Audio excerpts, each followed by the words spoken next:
आज की इस वीडियो में हम बात करेंगे आईपीएल कंपनी के बारे में। आईपीएल वो नहीं जो आप समझ रहे हैं, हम बात करें इंडिया पेस्टिसाइड लिमिटेड कंपनी के बारे में। जैसे ही कि इस कंपनी के नाम में ही है पेस्टिसाइड, तो आपको अंदाजा लग रहा होगा ये कंपनी केमिकल सेक्टर को बिलोंग करती है और बिलोंग करती है। और ये सिर्फ इंडिया में नहीं, इंडिया के अलावा यानी ग्लोबली ये कंपनी काम करती है। साथ ही में अगर हम बात करें जिस सेक्टर में कंपनी काम करती है वहां पर इसकी रैंकिंग अच्छी निकल के आती है, यानी कि it is among top five manufacture globally. किसकी हम बात करें, technical both fungicide and herbicide दोनों सेक्टर में इसके ये कंपनी अच्छी जगह पर एज ऑफ नाउ स्टैब्लिश है। साथ ही में अगर हम बात करें जो कंपनी बनी है कोई नई कंपनी नहीं है, नई जरूर है मार्केट के नहीं, मतलब मार्केट में लिस्ट हुए इसको बहुत ज्यादा टाइम हुआ नहीं है, लेकिन ये जो कंपनी बनी थी 1984 में ये कंपनी स्टैब्लिश हुई थी। एंड जो कंपनी मैन्युफैक्चर करती है वो करती है technicals for fungicide and herbicide, पहला काम। दूसरे अगर हम बात करें फॉर्मुलेशन एग्रोकेमिकल, ये है दूसरा काम। और तीसरी बात करें एपीआईज बनाती है फॉर फार्मास्यूटिकल बिजनेस के लिए या फिर कंपनीज के लिए। तो एक कंपनी के कुछ मेन काम की इंपॉर्टेंट चीज है इस कंपनी के बारे में, जैसे कि दो है इनकी एक्टिव मैन्युफैक्चरिंग फैसिलिटी है, 25 प्लस कंट्रीज में कंपनी एक्सपोर्ट करती है, तो आप ये नहीं कह सकते सिर्फ इंडिया लेवल पर काम करती है। साथ ही में अगर हम बात करें दो इन हाउस इनकी लेबोरेटरीज भी है, तो ये भी इन हाउस है, तो कई बार कॉस्ट कटिंग में या फिर कॉस्ट सेव करने में हेल्प करता है इन हाउस चीजें। एंड अगर हम बात करें जितने भी इस कंपनी के क्लाइंट हैं उन सभी में से 55% जो रेवेन्यू आता है टॉप 10 कस्टमर से आता है। जैसे कि हमने बोला कि कंपनी बनी तो काफी टाइम पहले है, लेकिन मार्केट में लिस्ट हुए ज्यादा टाइम नहीं हुआ है, तो आपके सामने रिटर्न के फॉर्म में भी ये चीज देखने को मिल रही है। 3 महीने, 6 महीने और 1 साल का रिटर्न है, उससे ज्यादा मार्केट में हुआ नहीं इसको लिस्ट हुए। और पिछला 1 साल कैसा रहा है ये आप समझ रहे होंगे मार्केट में हर एक कंपनी के लिए, फिर वो नई हो या पुरानी हो। ऐसे में इस कंपनी ने 3 महीने में जो रिटर्न दिए हैं 34% के रिटर्न दिए हैं, जिसे आप अच्छा ही कहेंगे। 6 महीने 15 और 1 साल में 4% पॉजिटिव रिटर्न। एटलीस्ट ऐसे एटमोस्फियर में, ऐसे रिसेशन के टाइम में जहां इन्फ्लेशन इतना बढ़ रहा है, डेली बेसिस पे कंपनीज गिर रही है, फिर चाहे ब्लू चिप हो या फिर कोई हो, रीजन हम सभी जानते हैं, वहां पे इसने अच्छे रिटर्न दिए, इसे आप अच्छा कह सकते हैं। नंबर्स आपके सामने है। सबसे पहले क्वार्टरली रिजल्ट को अगर हम देखें 178 ये था इसका सेल्स। अगर हम बात करें सितंबर, दिसंबर, मार्च और जून, ये 4 क्वार्टर के नंबर आपके सामने हैं यहाँ पर। तो उसके बाद 178, देन उसके बाद 190, 177 एंड 218, ये है इसके चारों क्वार्टर के नंबर। तो आपको समझ में ये आ रहा होगा ओवरऑल ये चारों क्वार्टर में बढ़ते हुए ही हमें नजर आ रहे हैं। सेल्स की बात अगर हम बात करें कंपनी के ऑपरेटिंग प्रॉफिट के ऊपर, तो ये भी आप देख पाएंगे 4 क्वार्टर का हिसाब यहाँ पर 56 था, देन 59, थोड़ा सा इंप्रूव हुआ। इस क्वार्टर में हमें यहाँ पे डिप जरूर देखने को मिली, सेल्स में भी थी यहाँ पर और यहाँ पर भी। उसके बाद 55, तो कुल मिला के चीजें वापस से रिकवर तो जरूर हुई है। एंड आफ्टर ऑल दिस अगर हम बात करें नेट प्रॉफिट में, ये था 42 यहाँ पर, देन उसका 53, और यहाँ पे हमें तो डिप देखने को मिली इस क्वार्टर में, मार्च क्वार्टर में, लेकिन रिकवरी है। कुल मिला के हमें क्या समझ में आ रहा है, समवेयर मार्केट हो या मार्केट भी जिगजैग चल रहा है एंड इकोनॉमिकल फैक्टर भी कुछ वैसे ही चल रहे हैं, उसके बाद भी इसने समवेयर अच्छी रिजल्ट पोस्ट किए हैं। ईयरली में इसने कैसा काम किया है ये आप देखेंगे। 2020 के मार्च में 480, देन उसके बाद 649 सेल्स बढ़ी हुई है, देन इसका 716, और उसके बाद चारों साल आपको देखने को मिलेंगे कि सेल्स इसकी ऊपर ही जा रही है। ये एक अच्छी बात है इस कंपनी के लिए। ऑपरेटिंग प्रॉफिट की बात करें 94 से 183 अप, 214 अगेन अप, और उसके बाद 214 के आसपास, तो ये भी लगभग उसी लेवल के आसपास है। साथ ही में अगर हम बात करें नेट प्रॉफिट, तो ये चीजें हमें क्या बता रही कि इस कंपनी ने क्वार्टरली बेसिस पर भी अच्छा किया है एंड ईयरली बेसिस पर भी अच्छा ही किया है। फिर चाहे हम क्वार्टरली को देखें, ऑपरेटिंग में देखें, ऑपरेटिंग प्रॉफिट देखें, नेट प्रॉफिट देखें, सेल्स देखें। जैसे कि हमने बात की कि कंपनी को 5 साल हुए नहीं है, तो 5 साल का डेटा हमारे पास एकदम शून्य है। लेकिन हम बात करें अगर 1 साल में इसकी जो सेल्स ग्रोथ 10% और 3 साल की बात करें 28%, जिसे आप शानदार कहेंगे। देन अगर हम बात करें प्रॉफिट ग्रोथ जो बढ़ रही है 18% और 3 साल की बात करें 53, तो अगेन दोनों पैरामीटर पर ये कंपनी ने अच्छे ही नंबर दिखाए हैं, परसेंटेज के फॉर्म में भी यहाँ पर भी कोई वीकनेस नहीं है। देन अगर हम बात करें ROE एंड ROC के बारे में बात करें, तो आप यहाँ पे देख पाएंगे इस कंपनी का जो ROE 1 साल में 31, देन उसका 35 और उसके बाद 31, तो कुल मिलाकर शानदार है। जहां हम बोलते हैं एटलीस्ट 15 से 20 के बीच में, और 20 से ऊपर है तो और भी अच्छी बात है। एक जो बेसिक पैरामीटर होता है कि कंपनी अच्छा कर रही है, नहीं कर पा रही है, रिटर्न ऑन जो ये सारी चीजें निकल के आ पा रही है, नहीं निकल के आ पा रही, तो यह 41, 43 एंड अगेन 38, तो कुल मिला के यहाँ पर भी कोई वीकनेस हमको देखने को नहीं मिल रही है ना। अगर फोकस करें यहाँ पर इसके बाद प्रमोटर के पास, 66 है, सबसे ज़्यादा उन्हीं के पास है, तो मेजोरिटी होल्डिंग प्रमोटर के पास है। एफआईएस के एज ऑफ ना ज़्यादा होल्डिंग नहीं है, 2% के आसपास है। डीआईएस के ओनली 1% के आसपास।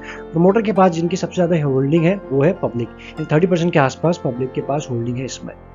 प्लेजिंग की बात करें, कोई भी शेयर प्रमोटर ने प्लेज नहीं रखा है, जो हमारे लिए एक और अच्छी बात है। म्यूचुअल फंड्स, एक ही म्यूचुअल फंड है जिसने इस कंपनी में इन्वेस्टमेंट किया हुआ एज ऑफ नाउ, उसका नाम है quant small cap fund direct plan group, और वो होल्डिंग जो है वो भी बहुत कम है, यानी 0.32% है, 1% भी नहीं है ना। आफ्टर ऑल दिस, अगर हम बात करें डेट टू इक्विटी रेशियो की बात करें, 0.02 है। डेट फ्री नहीं है, लेकिन आप कह सकते हो थोड़ी डेट तो जरूर है। कितना है अगर आप देखें, 30 CR के आसपास कंपनी के ऊपर डेट है, और अगर कैश की बात करें 42 के आसपास, तो इतना तो है ही, ये आप देख सकते हो। डेट की कंपैरिजन थोड़ा सा अगर हम यहाँ पे देखने की कोशिश करें तो थोड़ा सा हमें कैश ज्यादा देखने को मिलेगा, लेकिन जो चीजें हैं वो आपके सामने है ना। अगर फोकस करें इन सबके बाद वैल्यूएशन के ऊपर, वैल्यूएशन क्या बोल रहा है, अगर हम सबसे पहले फोकस करें इस कंपनी की वैल्यू, मार्केट कैप कितनी है एज ऑफ नाउ, तो काफी छोटी मार्केट कैप है, ओनली 3728 के आसपास, नई कंपनी है तो 3000 करोड़ के आसपास की, इसकी ऑलमोस्ट 4000 करोड़ भी नहीं है अभी, तो आपके सामने है। अगर जिस तरह से फंडामेंटल कंपनी अच्छा करती है तो डेफिनेटली यहाँ से इसका मार्केट कैप हमें आने वाले टाइम में बढ़ते हुए नजर आ सकता है। देन अगर हम बात करें डिविडेंड यील्ड, 0.23 इसका डिविडेंड यील्ड है, ज्यादा डिविडेंड कंपनी देती नहीं है। बात करें ईपीएस, 13 के आसपास है, ये भी ओके टू एवरेज की ही कैटेगरी में है। इंडस्ट्री पी की बात करें 30 है, यानी इंडस्ट्री पी 30 और ये स्टॉक चल रहा है 23 के आसपास, तो कुल मिला के इंडस्ट्री पी से महंगा नहीं चल रहा है, उसी लेवल के आसपास चल रहा है, या फिर वो ये कहें अपने इंडस्ट्री पी से सस्ता ही चल रहा है। वैल्यूएशन भी कंफर्ट है, एंड बाकी रेशियोज भी हमको ठीक मिले। वहीं अगर हम बात करें, होल्डिंग भी स्ट्रांग है, एफआईएस के पास कम है लेकिन प्रमोटर के पास ज्यादा है। इन सबके बाद ये कंपनी अभी तक स्ट्रांग देखने को मिल रही है, कोई ऐसा जिसमें वीकनेस नहीं है। चार्ट की बात करें, क्या चार्ट में वीकनेस है, इसकी शुरुआत होती है यहाँ से। अगर हम बात करें, यहाँ पे कंपनी लिस्ट हुई थी इस पॉइंट के आसपास, यहाँ देखेंगे। देन उसके बाद मार्केट में क्या हुआ ये हम सभी जानते हैं, छुपा नहीं है। एक ट्रेंड लाइन के सहारे आपको यहाँ पे बताने की कोशिश हो रही है कि इसमें कैसा बिहेवियर हो रहा है। इस ट्रेंड लाइन के पास जब जब यहाँ आ रहा है आप देखेंगे, तो यहाँ पे इसमें सेलिंग ही आई है, ये आप देखेंगे रफली इस लेवल के आसपास है। तो ये ट्रेंड लाइन इसको बता रहा था कि डाउन ट्रेंड में बना हुआ है। कितने बार आया आप यहाँ देखिए, 1, ये था 1, उसके बाद 2, 3, 4, 5, और इसको अगर हम गिने 6, देन क्या 7, तो ये लिस्ट हुआ ही था, और ये 8 टाइम इसने इस ट्रेंड लाइन से रिजेक्शन किया इस ट्रेंड लाइन ने, यानी हर बार यहाँ से सेलिंग ही आए। फाइनली जाके अगर हम बात करें इस पॉइंट पर, यानी कि अगर हम बात करें दिस पॉइंट पर, यहां आप देखेंगे इसने इस ट्रेंड लाइन को ब्रेक किया, रीटेस्ट किया, और अब जाके ऊपर की जर्नी यहां से इसने कंटिन्यू कर दी है। मतलब क्लियरली यहां पे समझ में आ रहा है। हम वनडे पे बात करें कि वनडे के टाइम फ्रेम में यहां पर ट्रेंड हमें रिवर्स होते हुए नजर आ रहा है। तो इसका मतलब क्या है, मतलब ये है जो डाउन ट्रेंड है वो खत्म हो चुका है, अब यहाँ से अप ट्रेंड की जर्नी शुरू हो चुकी है। तो ऐसे में टारगेट क्या निकल के आएगा, टारगेट की बात करें, सबसे पहले अगर हम बात करें इसमें यहाँ से इनिशिएटिव बनाया जा सकता है, और यही जो ट्रेंड लाइन है अब हमारे स्ट्रॉन्ग सपोर्ट का काम करेगी जब भी इसमें टिपा आता है। तो ठीक है, इतना हमें समझ में आ रहा है। इसकी क्लोजिंग प्राइस है 323 324 के आसपास, यानी 323 324 के अराउंड। तो फर्स्ट जो टारगेट निकल के आ रहा है इसको आएगा 335 टू 340 के बीच में। अब जो ये लेवल है जो जहां से हर बार रिजेक्ट होकर नीचे गया था, अब ये करेंगे इसके लिए रेजिस्टेंस का काम, या फिर ये कहें सपोर्ट का, रेजिस्टेंस का काम, टारगेट का काम। तो पहला जो टारगेट निकल के आएगा वो इसी लेवल के आसपास आएगा, और ये प्राइस निकल के आ रहा है 335 टू 340 के बीच में।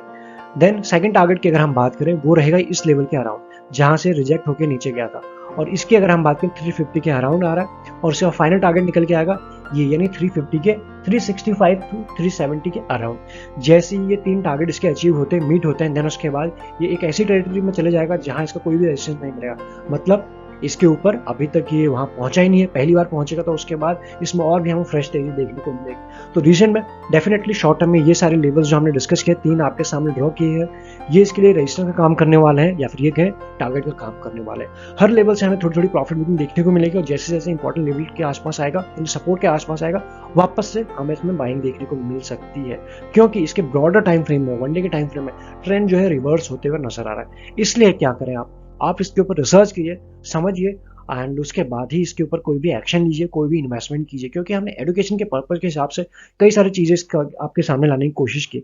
चार्ट है, चार्ट क्या हो रहा है एग्जैक्टली सामने आ चुका है। बात करें रेशियोज काफी अच्छे हैं, कंपनी फंडामेंटल वाइज स्ट्रॉन्ग देखने को मिल रही है। बिजनेस की अगर हम बात करें, बिजनेस भी काफी स्ट्रॉन्ग है। तो कुल मिला के इस कंपनी में ऐसा कोई वीकनेस नहीं है। जब भी हम कोई भी शेयर आपके सामने लेके आते हैं एजुकेशन के हिसाब से, कोशिश रहती है फंडामेंटल साउंड रहे, एंड उसके बाद सो दैट आप अपनी रिसर्च कर पाए, तो सो दैट आप कोई ऐसी वैसी कंपनी में फंस ना पाए। इस वीडियो में इतना ही, बाकी सारी इंपॉर्टेंट लिंक्स मिलेंगे आपको डिस्क्रिप्शन में, लगे यूजफुल आप ज्वाइन बटन में कंसिडर कर सकते हैं। Thank you so much.